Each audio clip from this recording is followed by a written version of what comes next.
Step 3. Material Development.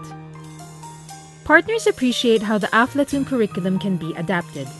To date, Aflatoun has curriculum in over 30 languages, and the list is still growing. It is flexible and can be changed based on your needs. Your country and region are distinct, and there are specific things and topics that are special, different, or important to you. Adding these elements so that the curriculum fits your needs is called contextualization. Here's how our partners have contextualized curriculum for their programs. Well, we brought on board book developers because we believe they need to look at the book, the contents, and then we also brought on board teachers who are teaching in the teacher training colleges. They pass the knowledge to the teachers, the skills to the teachers, and since we believe we are using teachers who are already in the classroom, we want them to understand the processes so that with time in the future, we can integrate it into the Ghana curriculum in the schools. We had a meeting to decide on what we want to do and eventually decided on the workbook, to contextualize the workbook because we feel the training manual is just perfect for us. But looking at the resources that we have available, we can conveniently and confidently work with the 8 books. So that was what we have been able to do. We had a discussion on developing audiovisual materials because we felt that would even bring the message to the children in a better way. But the challenges of resources held us back.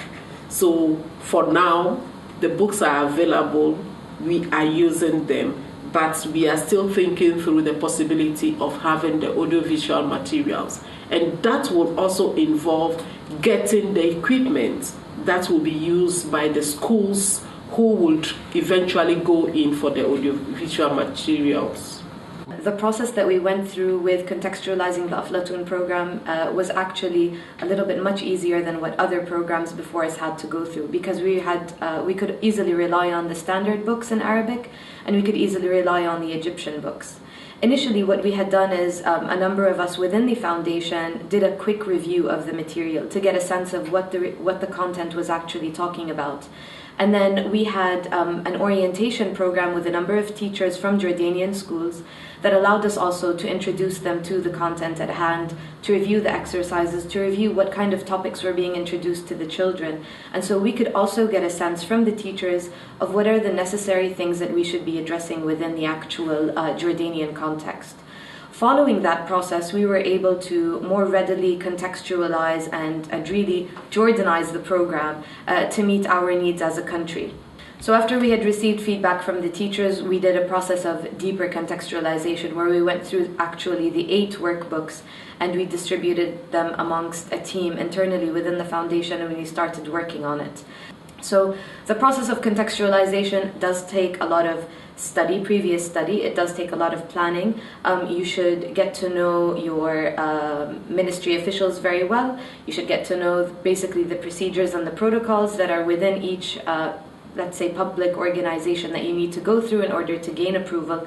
That would be one of my best recommendations for an incoming or a newcoming partner into the network. Another really important recommendation would be to really understand your context and to really look at what are the types of problems that are facing children and youth within the different country that you're working in.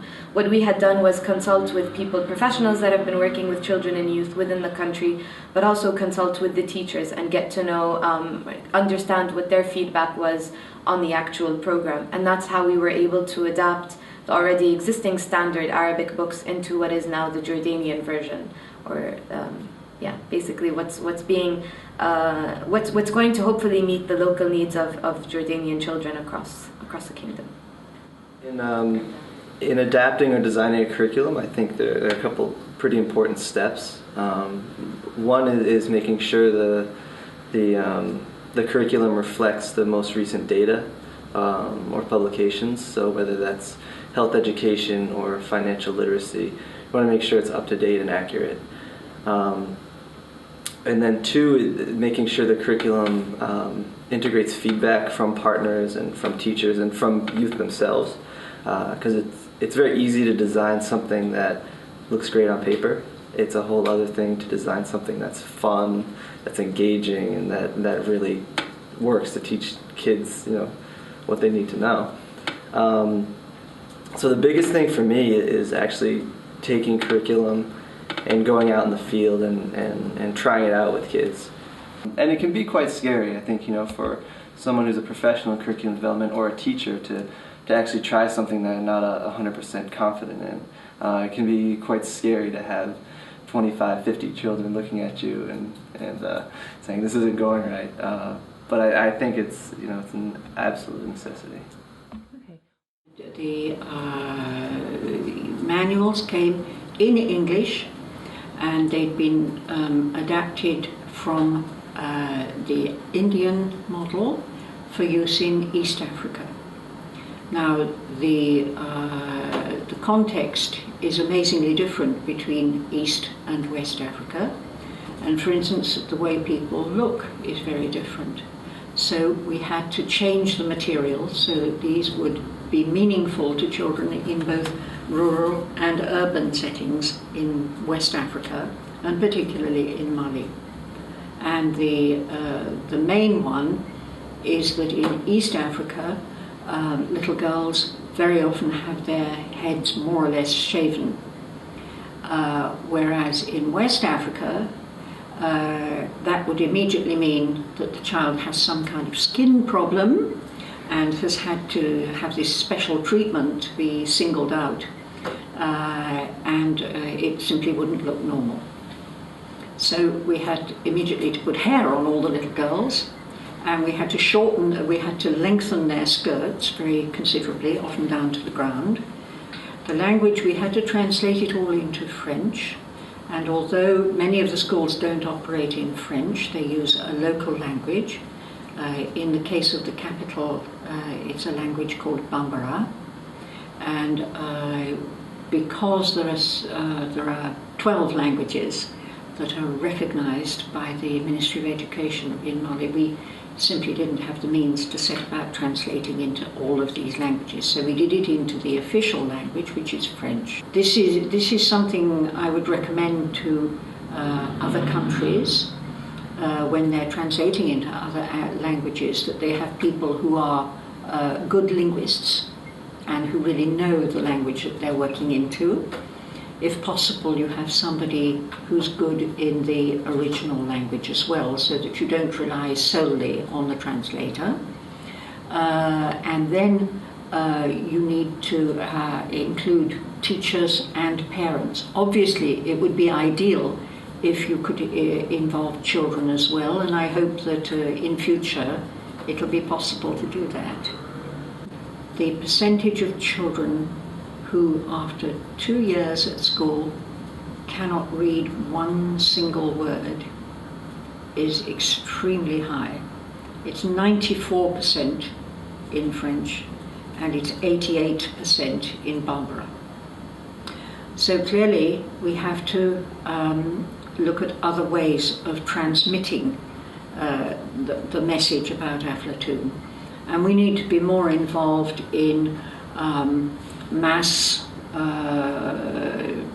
illustrations, posters, big posters that can be put on fabric and taken from one classroom to another, from one school to another. We need to be looking at those, and one of our partners in Senegal is already doing this, and we're intending to start.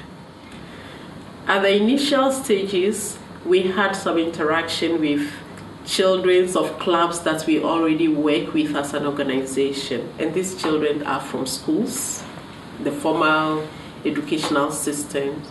We showed the 8 workbooks to them just to go through it without telling them of our intention. Go through it and tell us what you feel about it. Then the issue of shillings, the food, which wasn't clear to them, were questioned. it was then that we told them, okay, it's possible to change those things into CDs and the foods that they are used to. So those were the help that, or the feedback that we had with children. And when we were contextualizing the books, we were cautious of changing everything that is not Ghanaian into the Ghanaian context so that they can identify with them. The other request we had was they want to see children in Ghanaian school uniforms. The flags of the country was requested to be changed in the book, and we were conscious of changing all those ones. Oh, sorry. No, I can't explain in words when the children saw the books. The pictorials alone was so exciting for each and every child to ask or request for one.